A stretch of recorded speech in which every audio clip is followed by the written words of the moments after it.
ஆண்களுக்கு என்ன பிரச்சனை? நல்லா ஜாலியா சிரிச்சுக்கிட்டு தானே இருக்கீங்க. அப்படி சிரிச்சுக்கிட்டே சந்தோஷமா இருக்கிற ஆண்கள் கிட்ட ஒரு அரை மணி நேரம் உட்காந்து மனசு விட்டு பேசி பாருங்க. கண்ணீரை துடைக்கிறதுக்கு கைக்குட்டை பத்தாது. தாங்க முடியாத அளவுக்கு அழுத்தத்தை கொடுத்துட்டு ஆண்கள் அழுதா கோழைத்தனம்னு சொல்ற இந்த சொசைட்டிக்கு முன்னாடி அழுகவும் முடியாம வெளியே சொல்லவும் முடியாம பல பிரச்சனைகளை மண்டைக்குள்ள வச்சுக்கிட்டு சிரிச்சுக்கிட்டே கடந்து போறவங்களுக்கு பின்னாடி இருக்கிற வழி இருக்கு.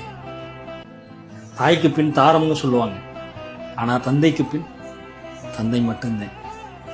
ஒவ்வொரு மாசமும் கஷ்டப்பட்டு சம்பாரிச்சு அந்த சம்பளம் வந்து அடுத்த செகண்டேவும் அதை அனுபவிக்க கூட முடியாம அடுத்த மாச சம்பளத்துக்காக ஓட ரெடியாகிற உங்க அப்பா கிட்ட கேளு, அதுக்கு பின்னாடி இருக்கிற வழி எவ்வளவு.